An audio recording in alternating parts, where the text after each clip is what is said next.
On my birthday, Dad said, "We sold your car and cashed out your college fund. Your sister deserves a fresh start." He then slid over a loan agreement, co-signing her $22,000 debt or get out. I didn't argue. I just packed. By morning, they found the letter I left behind. Now my sister's panicking, Dad's driving around looking for me, and Mom's crying in the living room. I, 19M, thought my 18th birthday would finally mark my transition into adulthood. Instead, it became the day my family showed me exactly where I stood in their priorities. The morning started normally enough. Mom made pancakes, and my younger sister bounced around the kitchen talking about her upcoming freshman year at the expensive private college Dad had somehow managed to secure for her despite her mediocre grades. I'd been looking forward to discussing my own college plans.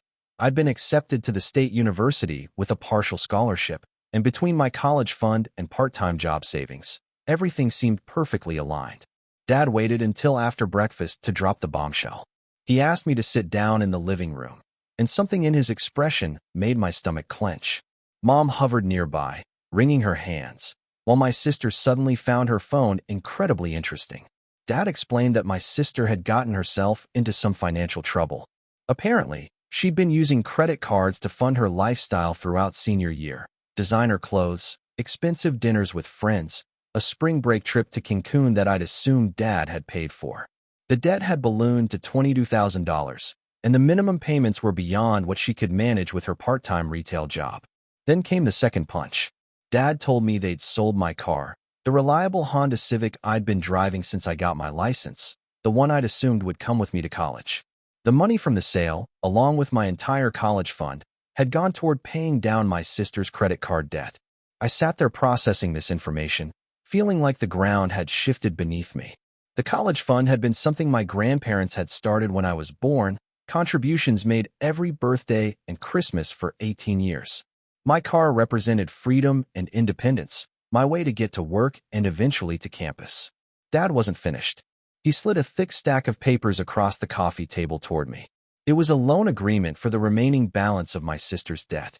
He explained that I needed to co-sign, making me legally responsible for $22,000 of someone else's poor financial decisions. The alternative, he made clear, was to find somewhere else to live. My sister finally looked up from her phone to offer what she probably thought was a reasonable justification. She told me that college was more expensive than she'd anticipated, and she deserved to enjoy her senior year after working so hard in high school. She'd figured the family would help her out of this mess, and apparently, helping her out meant sacrificing my future. Mom added her voice to the conversation, suggesting that I could take a gap year, work full-time, and reapply to college later. She painted it as an opportunity for character building, a chance to mature before taking on the responsibilities of higher education. The irony of discussing maturity while asking me to clean up my sister's financial mess wasn't lost on me. I looked at the loan agreement, at the monthly payment schedule that would consume most of any entry-level salary I could hope to earn. I thought about my acceptance letter to the state university, about the partial scholarship I'd earned through 4 years of maintaining a 3.8 GPA while working 20 hours a week at the local grocery store. I thought about my carefully planned future dissolving because my sister couldn't resist buying another designer handbag. Dad pressed me for an answer, reminding me that I was legally an adult now and needed to start making adult decisions. The loan agreement sat on the table between us like a loaded weapon, and I realized that no matter what I chose, my relationship with my family would never be the same. I told them I needed some time to think about it. Dad gave me until the next morning to decide, making it clear that if I wasn't willing to co-sign, I'd need to make alternative living arrangements immediately. Mom suggested I could stay with my aunt across town, as if temporarily relocating would somehow make this betrayal more palatable. That evening, I went to my room and really considered my options. I could co-sign the loan, sacrifice my immediate college plans, and spend the next several years paying for my sister's mistakes while she enjoyed her debt-free college experience. Or I could refuse, effectively choosing homelessness over financial servitude to someone who'd never shown the slightest appreciation for the sacrifices others made on her behalf. I spent hours crafting a letter, pouring out 18 years of frustration and disappointment onto paper. I wrote about the birthday parties where my sister received elaborate gifts while I got practical presents. I detailed the family vacations cut short because of her dramatic episodes when she didn't get her way. I described the countless times I'd been asked to be the responsible one, to set a good example, to understand why her needs came before mine. Most importantly, I explained exactly what they'd taken from me. The college fund represented more than money. It was my grandparents' love and faith in my future, accumulated over nearly 2 decades of small but meaningful contributions. My car wasn't just transportation. It was independence, the ability to work and save and build towards something better. I told them that their decision had taught me everything I needed to know about my place in this family. I was the backup plan, the one who could be sacrificed when the golden child needed rescuing. I was expected to be mature and responsible while watching my sister face no consequences for her irresponsible choices. The letter concluded with my decision. I wouldn't be co-signing anything. I also wouldn't be staying in a house where my value was measured entirely by my usefulness in solving someone else's problems. I thanked them for teaching me, through their actions, exactly what kind of family I didn't want to create for myself someday. I packed everything that truly mattered to me into 2 large duffel bags and my school backpack. 18 years of life condensed into what I could carry on foot. I left the letter on my pillow, along with my house key and the loan agreement they'd been so eager for me to sign. I left before dawn, walking the 6 miles to the bus station in the pre-morning darkness. I'd called my friend's older brother the night before. He'd graduated the previous year and was working construction while living in a small apartment across town. He'd agreed to let me crash on his couch until I could figure out a more permanent solution. The bus ride gave me time to think about what came next. I still had my job at the grocery store, and I could pick up extra shifts now that I wasn't tied to anyone else's schedule. I could defer my college enrollment for a semester, maybe a full year, while I saved money and established independence. It wasn't the timeline I'd planned, but it was entirely mine. Update 1. By 8 in the morning, my phone started buzzing with calls and texts. Mom had discovered my letter and immediately called Dad home from his morning jog. My sister found out when she heard Mom crying in the living room, asking Dad how they'd let things get to this point. Mom's first call was predictably emotional. She asked me to come home so we could talk through this situation like a family. She promised they could work out some kind of compromise, maybe a smaller loan amount or a longer timeline for repayment. She couldn't seem to understand that the specific terms weren't the problem. It was the fundamental assumption that my future was theirs to bargain away.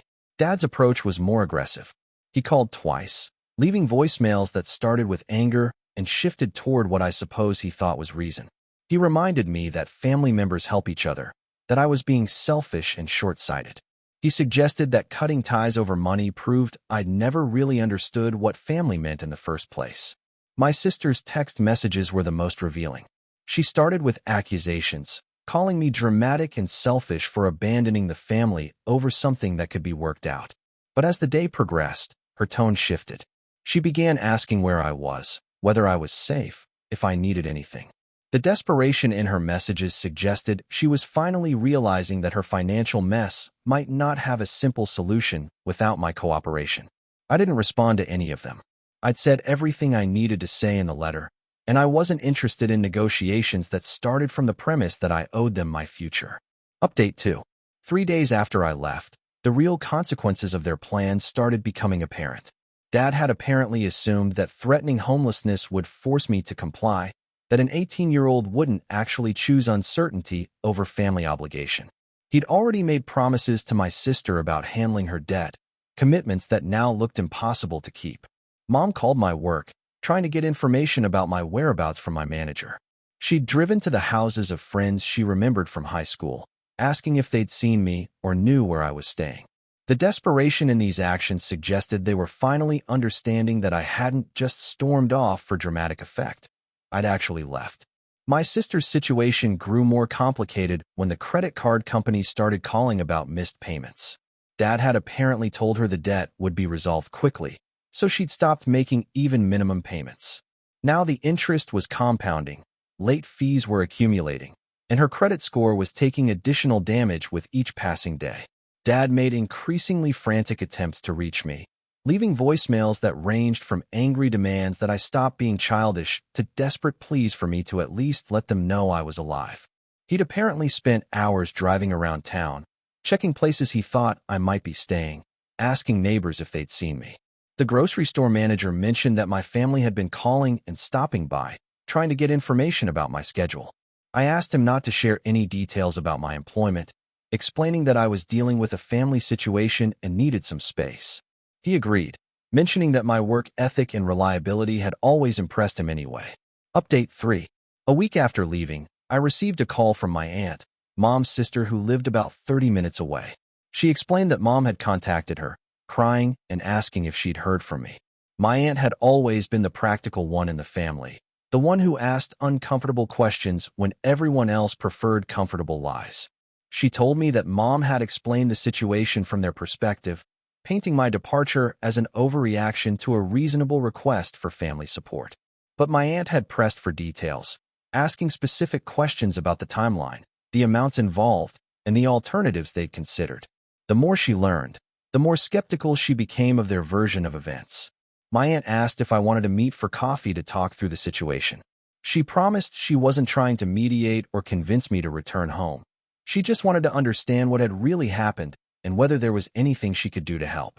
We met at a diner halfway between her house and where I was staying. I showed her the loan agreement Dad had presented, explained about my college fund and car being sold without my knowledge or consent, and detailed the ultimatum I'd been given. She listened without interrupting, occasionally shaking her head or muttering under her breath. When I finished, she told me something that provided crucial context for my family's financial desperation. Apparently, Dad had been struggling with work for months, taking pay cuts and losing contracts in his consulting business. The financial pressure had been building long before my sister's debt crisis emerged, which explained why liquidating my assets had seemed like their only option. My aunt offered practical support without strings attached. She could help me open a bank account in my name only, co-sign an apartment lease if needed, or provide references for better employment opportunities. Most importantly, she validated my decision to leave rather than accept responsibility for someone else's financial mistakes. She also shared her perspective on my sister's behavior patterns, observations she'd made during family gatherings over the years. The credit card debt wasn't an isolated incident of poor judgment. It was part of a broader pattern of expecting others to handle the consequences of her choices. My aunt had watched my parents enable this behavior for years, always finding ways to rescue my sister from situations that should have taught her important lessons about responsibility. Update 4. 2 weeks after my departure, the situation at home had deteriorated significantly. My aunt served as an informal information source, staying in touch with Mom while also keeping me updated on developments. My sister's debt crisis had worsened substantially. Without my co-signature on a consolidation loan, she was stuck making minimum payments on multiple high-interest credit cards while late fees and penalties continued accumulating. The total debt had grown from $22,000 to nearly $25,000, and her minimum monthly payments were increasing accordingly. Dad's consulting business was struggling more than I'd realized. He'd apparently been using credit himself to cover business expenses and household costs, hoping that things would improve before the bills came due. My sister's debt emergency had forced him to examine the family's overall financial situation, revealing a much more precarious position than anyone had understood. Mom's emotional state had become increasingly fragile as she realized the full scope of their problems. She'd apparently spent days calling relatives, trying to find someone willing to loan money or co-sign agreements to help resolve my sister's debt. The responses had been uniformly negative, with various family members expressing surprise that my college fund had been liquidated to address someone else's spending problems. My sister had finally started facing real consequences for her financial decisions. Her part-time retail job couldn't cover both her credit card minimums and basic living expenses, forcing her to cut back dramatically on the lifestyle that had created the debt in the first place. She'd moved back into her childhood bedroom full-time and was taking the bus to work since Dad couldn't afford to maintain insurance on multiple vehicles. The most significant development was my sister's growing panic about her college enrollment. The private school she'd planned to attend required proof of financial stability before allowing students to register for classes. With her credit score damaged and no co-signer available for additional loans, her acceptance was in jeopardy. Dad had apparently made desperate attempts to contact the college's financial aid office, trying to explain the situation and request extensions or alternative arrangements. But private colleges rarely show flexibility for families who can't demonstrate adequate financial resources, especially when the problems stem from discretionary spending rather than unexpected emergencies. My absence had created a practical problem they hadn't anticipated. I'd been handling various household responsibilities while working and attending school, grocery shopping, minor repairs, lawn maintenance, and general organization. Without my contributions, these tasks had fallen to other family members who were already struggling with their own responsibilities and the stress of their financial situation. The final outcome arrived exactly 1 month after my birthday. My sister's college enrollment was canceled due to insufficient financial documentation, and she was placed on a waiting list for the following year pending resolution of her credit issues. Dad's business officially declared bankruptcy, forcing him to close his consulting practice and seek traditional employment for the first time in 15 years. Mom had what my aunt described as a complete emotional breakdown, requiring a brief hospitalization for stress and anxiety. The combination of losing her son, watching her daughter's college dreams evaporate, and seeing her husband's business fail had proved too much for her to handle simultaneously. I felt a complicated mix of emotions learning about their struggles. I wasn't happy about their pain, but I also wasn't surprised by the consequences of their choices. They'd created an unsustainable situation based on unrealistic assumptions about other people's willingness to sacrifice for my sister's mistakes. My own situation had stabilized considerably. I'd moved into a small studio apartment, picked up additional shifts at work, and begun planning for college enrollment the following semester. It wasn't the timeline I'd originally envisioned, but it was built on a foundation I could trust, my own effort and decision-making rather than dependence on people who'd proved willing to sacrifice my future for their convenience. The grocery store manager had offered me a promotion to assistant supervisor, recognizing the reliability and maturity I'd demonstrated during a difficult period. The additional income would help me save faster for college, while also building work experience that would serve me well regardless of my eventual career path. I never responded to their calls, texts, or attempts to contact me through mutual acquaintances. The letter I'd left said everything that needed to be said, and subsequent events had only confirmed the accuracy of my assessment. They'd viewed me as a solution to someone else's problems rather than a person with my own dreams and deserving of support. 6 months later, I received word through my aunt that my sister had enrolled in community college and was working full-time to pay down her debt. Dad had found employment as a project manager with a large corporation, earning less than his consulting practice had generated, but providing stable income and benefits. Mom was receiving counseling and had started working part-time as a substitute teacher. They were rebuilding their lives around the reality that I wouldn't be returning to solve their problems or pretend that their treatment of me had been acceptable. It was the first time in years that my sister was facing genuine consequences for her choices, and according to my aunt, she was finally showing signs of developing actual financial responsibility. I started college that fall, using a combination of loans in my name, scholarship money, and savings from my job. It wasn't the debt-free experience my original college fund would have provided, but it was entirely my own achievement. Every dollar I borrowed and every payment I made represented my own choices rather than obligations imposed by other people's mistakes. The story ends not with reconciliation or forgiveness, but with the recognition that sometimes walking away is the only way to preserve your self-respect and future. My family had shown me exactly who they were when they thought they could control my choices through financial manipulation and emotional pressure. I believed them, and I built my life accordingly.